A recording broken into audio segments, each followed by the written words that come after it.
Mental ஹாஸ்பிட்டலுக்குள்ள patients எப்படி unethical ட்ரீட்மெண்ட்டுக்கு ஆளாகிறாங்க. நமக்கு நியாயம் தர வேண்டிய கவர்மெண்ட்டே நம்மளை வச்சு சீக்கிரம் ப்ராஜெக்ட் பண்ணால் என்ன பண்ணுவீங்க? உங்கள் விருப்பம் இல்லாமலே உங்கள் மேலே ஹார்ம்ஃபுல் ட்ரக்ஸ் எல்லாம் டெஸ்ட் பண்ணாங்கன்னா எப்படி இருக்கும்? இப்படி 1950s யூஎஸ்ல நடந்த நிஜமான சம்பவங்களை அடிப்படையாக வச்சு எடுத்த படம் தான் ஷட்டர் ஐலாண்ட். இந்த படத்தோடைய director Martin Scorsese.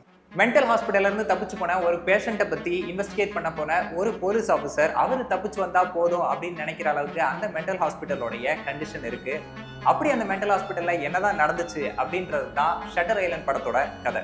This video contains major spoilers for Shutter Island. Hi, this is Rubin. இந்த சேனலில் நம்ம movies, books and real life scenarios வழியா சைக்காலஜி, ஃபிலாசபி அண்ட் சோஷியாலஜி சம்மந்தப்பட்ட சப்ஜெக்ட்ஸ் எல்லாம் டிஸ்கஸ் பண்ணுவோம். உங்களுக்கும் இந்த சப்ஜெக்ட்ஸில் இன்ட்ரெஸ்ட் இருந்தால் ப்ளீஸ் என்னோட சேனலை சப்ஸ்கிரைப் பண்ணிக்கோங்க. இன்னைக்கு மார்ட்டின் ஸ்கார்செஸி எடுத்த ஷட்டர் ஐலாண்ட் படத்தில் இருக்க சில தீம்ஸை தான் எக்ஸ்ப்ளோர் பண்ண போகிறோம். ஒரு அசைலம், அதாவது மென்டல் ஹாஸ்பிட்டல், அங்கேருந்து தப்பிச்சு போன ஒரு பேஷண்ட்டை இன்வெஸ்டிகேட் பண்ண வர யூஎஸ் மார்ஷலை தான் இந்த கதை ஃபாலோ பண்ணுது. இந்த கதை நடந்த வருஷம் 1954. லியோனார்டோ டிகாப்ரியோ தான் இந்த யூஎஸ் மார்ஷல் ரோல் பிளே பண்ணியிருக்காரு. வேர்ல்டு வார் 2 வெட்டரனா இருந்து யூஎஸ் மார்ஷலா மாறின எட்வர்ட் டெட்டி டேனியல்ஸ் அவரோட ஜூனியர் சக்கோட ஷட்டர் ஐலாண்ட்ல இருக்க ஆஷ்லிஃப் ஹாஸ்பிட்டலுக்கு இன்வெஸ்டிகேஷன் விஷயமா போறார். கேஸ் என்னன்னா, அந்த ஹாஸ்பிட்டல்ல ஃபுல் ப்ரொடெக்ஷன்ல இருந்த ரேச்சல் சொலாண்டோன்ற பேஷண்ட் எஸ்கேப் ஆயிட்டாங்க. டெட்டி டேனியல்ஸ்க்கு அந்த ஐலாண்ட் போறதுல ப்ரொஃபஷனல் ரீசன்ஸ் தாண்டி சில பர்சனல் ரீசன்ஸும் இருக்கு. அவரோட ஒய்ஃப் டொலரஸை தீ வச்சு கொளுத்துறவன் அந்த ஹாஸ்பிட்டல்ல தான் இருக்கான்னு சந்தேகப்படுறாரு. டெட்டி இந்த கேஸை இன்வெஸ்டிகேட் பண்ணும்போது ஒரு பெரிய சதி திட்டம் பத்தி அவருக்கு தெரிய வருது. அந்த ஹாஸ்பிட்டல்ல கவர்மெண்டே இல்லீகல் மைண்ட் கண்ட்ரோல் எக்ஸ்பெரிமெண்ட்ஸ்லாம் பண்றாங்க அப்படின்றத தெரிஞ்சுக்கிறார். அண்ட் முக்கியமா அந்த மைண்ட் கண்ட்ரோல் எக்ஸ்பெரிமெண்ட்ஸ் பண்ண வேண்டிய வரிசையில டெட்டியும் இருக்காரு. நம்ம ஒரு ட்ராப்ல மாட்டிக்கிட்டோமே அப்படின்னு அவரு பயப்படுறாரு. பட் கடைசியில தான் ஒரு பெரிய ட்விஸ்ட் வருது. டெட்டி டேனியல்ஸ்ன்றது ஒரு ரியல் பர்சனாலிட்டி கிடையாது, அது ஒரு இமேஜினரி பர்சனாலிட்டி, கிட்டத்தட்ட டெலூஷன். டெட்டி டேனியல்ஸோடைய real name Andrew Laeddis. Andrew லேடிஸோட ஒய்ஃப் டொலரஸ்க்கு பைபோலர் டிசார்டர் இருக்கு. அதை ட்ரீட் பண்ணாமே விட்டதுனால ஒரு நாள் டொலரஸ் அவங்களோட 3 குழந்தைங்களையும் தண்ணியில முக்கி கொண்டுடுறாங்க. இது தெரிய வந்ததும் ஆண்ட்ரூ லேடிஸ் அதை ஏற்றுக்க முடியாம தன்னோட ஒய்ஃப் டொலரஸை சுட்டு கொண்டுடுறார். பட் தான் தன்னோட ஒய்ஃபை கொன்னோம் அப்படின்ற அந்த கில்ட்ல அந்த உண்மையை ஏற்றுக்க முடியாம அவரு கிரியேட் பண்ற ஒரு பொய்யான பர்சனாலிட்டி தான் டெட்டி டேனியல்ஸ். இந்த விஷயத்த அந்த ஹாஸ்பிட்டலோட ஹெட் சைக்கியாட்ரிஸ்ட் டாக்டர் காலி கடைசியில ஆண்ட்ரூ லேடிஸ்க்கு ரிவீல் பண்றாரு. அப்போ இவ்வளோ நேரமா டெட்டி டேனியல்ஸ் இன்வெஸ்டிகேட் பண்ற மாதிரி காட்டினது எல்லாமே இந்த ஹாஸ்பிட்டல் நிர்வாகமே சேர்ந்து பண்ண ஒரு elaborate role play. Teddy Daniels நிஜம் கிடையாது, ஆண்ட்ரூ லேடிஸ் தான் நிஜம் அப்படின்னு ஆண்ட்ரூவுக்கு புரிய வைக்கிறதுக்காக தான் இந்த எலாபரேட் ரோல் பிளேவை அவங்க பண்றாங்க. ஒருவேளை ஆண்ட்ரூ லேடிஸ் அப்பயும் ஒத்துக்கல அப்படின்னா அவருக்கு இருக்க கடைசி ஆப்ஷன் லோபோட்டமி. அது பிரெயின்ல பண்ற ஒரு விதமான இன்வேசிவ் ப்ரொசீஜர். ஷட்டர் ஐலாண்ட் மூவில அசைலம்ஸ் பத்தி வைக்கிற 3 கிரிட்டிசிசம்ஸை இந்த வீடியோல எக்ஸ்ப்ளோர் பண்ணலாம். First, Rosenhan experiment. ஒரு இன்சேன் ஹாஸ்பிட்டல் செட்டிங்ல மனநலம் சரியில்லாதவங்கன்னு ஒரு வாட்டி லேபிள் குத்திட்டா அதுல இருந்து தப்பிக்கிறது எவ்வளவு கஷ்டம் அப்படின்றது தான் இந்த ரோசன்ஹான் எக்ஸ்பெரிமெண்ட் சொல்லுது. இந்த எக்ஸ்பெரிமெண்ட்காக டாக்டர் ரோசன்ஹான் 8 வாலண்டியர்ஸை செலக்ட் பண்றாரு. அந்த 8 பேருமே நார்மல், வெல் எஜுகேட்டட் பீப்புள். அந்த 8 பேர்ல சைக்காலஜிஸ்ட் ரோசன்ஹானுமே ஒருத்தர்.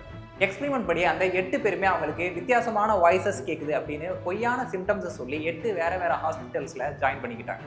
அவங்க எல்லாரும் ஒன்ஸ் ஜாயின் பண்ணிட்டதும் எக்ஸ்பெரிமெண்ட் படி அவங்க ரொம்ப நார்மலாக நடந்துக்கணும். நம்ம என்ன நினைப்போம், அவங்க நார்மலாக நடந்துக்கிட்டாங்கன்னா கியூர் ஆகிட்டாங்கன்னு சொல்லி வெளியே அனுப்பிச்சிருவாங்கன்னு நினைப்போம். ஆனால் நடந்தது அது இல்லை. அந்த 8 பேரில் 7 பேருக்கு ஷிசோஃப்ரீனியா இருக்கு, ஒருத்தருக்கு பைபோலர் டிசார்டர் இருக்குன்னு டயக்னோஸ் பண்ணி அங்கேயே வச்சுக்கிட்டாங்க. அது மட்டும் இல்லாமல் அவங்களோட நார்மல் பிஹேவியரை கூட இல்னஸோட சிம்டம்ஸாக தான் பார்த்தாங்க. உதாரணத்துக்கு அங்கே யாராவது நோட்ஸ் எடுத்துக்கிட்டு இருந்தாங்கன்னா அதை எக்ஸசிவ் ரைட்டிங் பிஹேவியர் அப்படின்னு பார்த்தாங்க. அதுவே எப்போ எங்களை வெளியே ரிலீஸ் பண்ணுவீங்க அப்படின்னு வந்து கேட்டால் நோய் பாதிப்பால் அவங்களுக்கு பொறுமை இழந்து அது போல் கேள்வி கேட்டுக்கிட்டே இருக்காங்க அப்படின்னு அதை ஒரு சிம்டமாக ரெக்கார்ட் பண்ணாங்க. அந்த 8 பேராலையுமே அவங்க நார்மலான பீப்புள் தானே உள்ள இருந்துக்கிட்டு ப்ரூவ் பண்ண முடியல.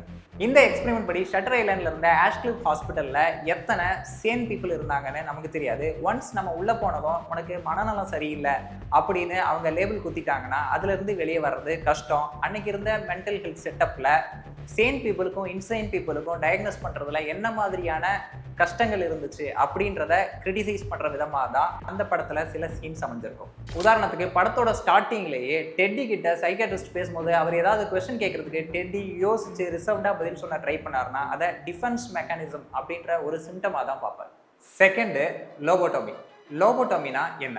கோளாறு பிடிச்ச மென்டல் பேஷண்ட்ஸை நான் காம் பண்ணி விடுறேன்னு சொல்லிட்டு ஐஸ் பிக் மாதிரி இருக்க இன்ஸ்ட்ருமெண்ட் எடுத்து ஐ சாக்கெட் வழியாக பிரெயின்குள்ளே விட்டு ஃப்ரான்டல் லோபில் இருக்க சில கனெக்ஷன்ஸை கட் பண்ணி விட்டுருவாங்க. இந்த ட்ரீட்மெண்ட் 1930s இருந்து 60s வரைக்கும் யூஎஸ்ல லெஜிட்டிமேட் ட்ரீட்மெண்ட்டாக இருந்துச்சு. அந்த பீரியட்ல மட்டும் அமெரிக்காவில் 50,000 பேருக்கு லோபோட்டோமி பண்ணியிருக்காங்க. டாக்டர் வால்டர் ஃப்ரீமன் அப்படின்ற ஒரு தனி டாக்டர் மட்டுமே 3500 லோபோட்டோமிஸ் பண்ணியிருக்காரு. இந்த லோபோட்டோமி பண்ணும்போது சிலர் இறந்து கூட போயிடுவாங்க. இன்னும் மோசமான விஷயம் என்ன அப்படின்னா, லோபோட்டோமி பண்ணதில் ஏகப்பட்ட பேருக்கிட்ட கன்சென்ட்டே வாங்கலை. இந்த ட்ரீட்மெண்ட்டுக்கு விக்டிமானது பெரும்பாலும் யார் அப்படின்னு பார்த்தா, வேர்ல்டு வாரில் கலந்துட்டு போஸ்ட் ட்ராமாட்டிக் ஸ்ட்ரெஸ் டிசார்டர் வந்த வெட்டரன்ஸ், ஹிஸ்டீரியா இருக்குன்னு சொல்லப்பட்ட பெண்கள், இவங்க எல்லாரும் தான் அதிகமாக பாதிக்கப்பட்டாங்க. ஒருவேளை படத்துலையும் டெடி டேனியல்ஸ்ன்றது ரியல் பர்சனாலிட்டி கிடையாது அப்படின்றத டிகாப்ரியோ ஒத்துக்காமல் இருந்திருந்தா அவருக்கும் லாஸ்ட் ஆப்ஷன் லோபோட்டோமியா தான் இருந்துச்சு. ஸோ இந்த மாதிரி ட்ரீட்மெண்ட்ன்ற பேரில் ஒருத்தவங்களோட கன்சென்ட் இல்லாமல் அவங்க பர்சனாலிட்டியை மாற்றுற மாதிரியான விஷயங்களை நீங்கள் எப்படி பார்க்குறீங்க? Third, MK ultra project. இது டெடி டேனியல் மூவியில் பயந்த சதி திட்டத்தோட ரியல் லைஃப் வெர்ஷன். கவர்மெண்ட்டே நடத்துகிற மைண்ட் கண்ட்ரோல் எக்ஸ்பெரிமெண்ட்ஸ். இது மூவியில் டெட்டியோட டெலூஷனாக காட்டியிருந்தாலும் இந்த MK அல்ட்ரா ப்ராஜெக்ட் அப்படின்றது ரியல் ப்ராஜெக்ட். 1953 73s வரைக்கும் CIA, அதாவது யூஎஸோட சென்ட்ரல் இன்டெலிஜென்ஸ் ஏஜென்சி நடத்தின ஒரு சீக்ரெட் ப்ரோக்ராம் தான் இந்த MK அல்ட்ரா ப்ராஜெக்ட். அதாவது யூஎஸ்க்கும் USSRக்கும் நடந்த கோல்டு வாரில் சிக்கின வார் பிரிசனர்ஸ் அண்ட் சஸ்பெக்டட் ஸ்பைஸை உண்மையை சொல்ல வைக்கிறதுக்காக சில மைண்ட் கண்ட்ரோல் ட்ரக்ஸை ரிசர்ச் பண்ணாங்க. பட் அந்த எக்ஸ்பெரிமெண்ட்ஸ்க்கு சொந்த நாட்டில இருந்தே ஆளுங்களை எடுத்தாங்க.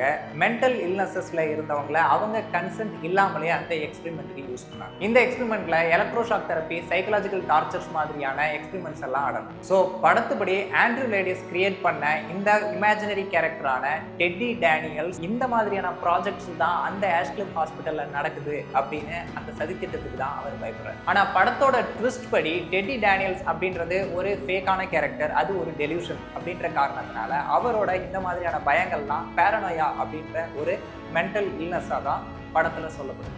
பட் படத்தோட கதைப்படி இது உண்மை இல்லை அப்படின்ற மாதிரி முடிஞ்சாலும் அந்த டெட்டி கேரக்டர் வழியாக எக்ஸ்ப்ளோர் பண்ணுற இந்த உலகம் இந்த சைக்கலாஜிக்கல் திங்ஸ் எல்லாம் கிரிட்டிக் பண்ணுற விதமாக தான் இந்த படத்துக்குள்ளே இருக்கு.